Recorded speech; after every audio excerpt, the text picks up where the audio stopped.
Today she's going to talk with us about the cost of non-compliance. Please help me welcome our speaker, Lisa Johnson.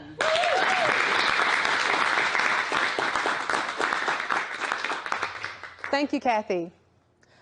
$500 million.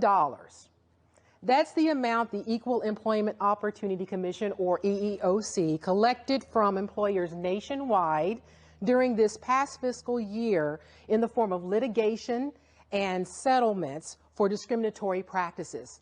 Now, this doesn't include the SEC, the Department of Labor, OSHA. We're just talking the EEOC. $500 million. Hello. My name is Lisa Johnson. I'm very happy to be here to talk to you about a very, very important topic, the cost of non-compliance. Now, you may be thinking to yourselves, and I know you're thinking about it to yourselves because this is a nice, polite crowd. You wouldn't say this out loud. But I'm sure that you're thinking to yourselves, now, Lisa, yes, that is an astounding number. But my company, we may not have our I's dotted or our T's crossed necessarily with the law, but we're not trying to disobey the law. We are keeping our nose down. We are action-oriented to be a good business. We're not going to hit that radar that you're talking about today. Doesn't really apply to us. How many of you, just a show of hands, how many of you have good intentions when it comes to abiding by the law? Oh, this is good. This is good. I knew that. I knew that. But I'm here to tell you that that is not enough. That is not sufficient. It goes beyond that. Imagine this. Imagine you are a typical employer facing today's challenges. You have various continuous improvement projects going on. You're battling the war for talent. You're engaged in all kinds of dynamic things that are bringing change to your workplace. You're doing it. Turnover, yes. Busy managers, yes. All of a sudden, out of the blue one day, you get a call from the EEOC. The EEOC says there has been an allegation against you by an applicant. And the applicant is alleging that you discriminated against women in the hiring of one of your entry-level positions. What? Are you kidding? So you're thinking to yourself, okay, we should be able to put this matter to rest because this does not define my company, right? So the EEOC does what it does. The first question that they ask is, okay, please provide us with 12 months past history of the hiring activity for this position. Now, for those of you who may not be familiar with this, what that typically entails is a list of the applicants, demographic data that you have collected on them, the position of whether they were hired or not, and perhaps if they weren't hired, maybe if there was a justification for it. That would be a typical response, typical. Uh-oh. Well, you and I know that this past year was brutal. We implemented several projects, and a couple of them didn't go so well. We had some key turnover in positions of importance. And bottom line, a lot of that administrative detail stuff, like that the EEOC is asking about, it fell through the cracks. So you're doing the mad scramble, right? Matt, all hands on deck. We need to get this stuff together for the EEOC. Clock is ticking. EEOC is over here. You can imagine, this employer looks like they're not taking us seriously. It gets you an invite to an audit. Great. Typically, when an invite for an audit might entail is the EEOC comes to your place of employment, they camp out there, spend the better part of a day, and the money clock is also ticking now because you're going to engage an attorney to help you with this process. The EEOC tends to be very deliberate about these types of events. They take their time. They are very purposeful. They'll probably go away and digest some of the material. Weeks pass, months pass. Oh, and by the way, they might come back. You know, we need to do a follow-up. We have to confirm some things, so we have to do the whole thing all over again. Whew.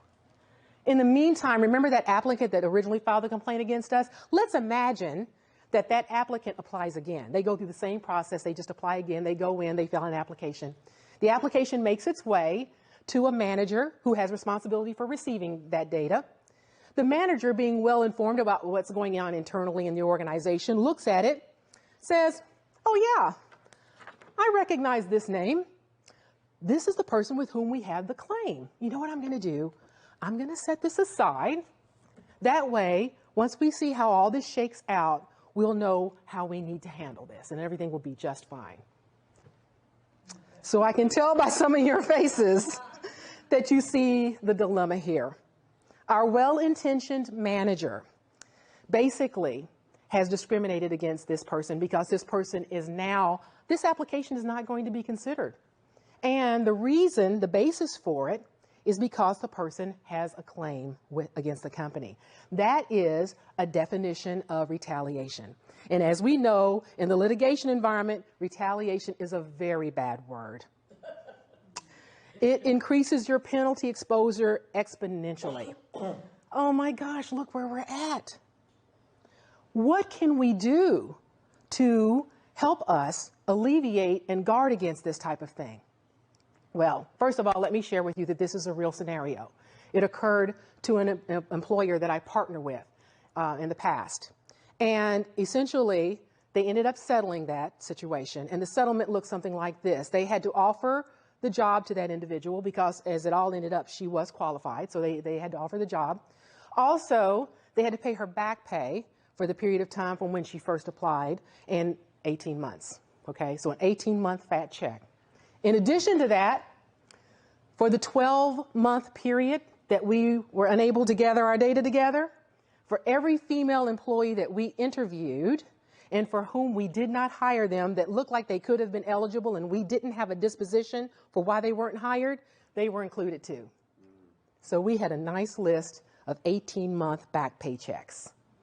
Ouch. Not to mention, you know, the whole media piece and trying to manage all of that and everything, time consumption, attorney fees and all that.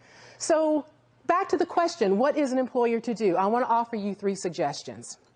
One suggestion is to make sure that you invest in training for your people who are in positions of risk with various areas of the law. In this instance, it would be your people who are involved in recruiting, in hiring, in administrativeness of data, all of that kind of stuff.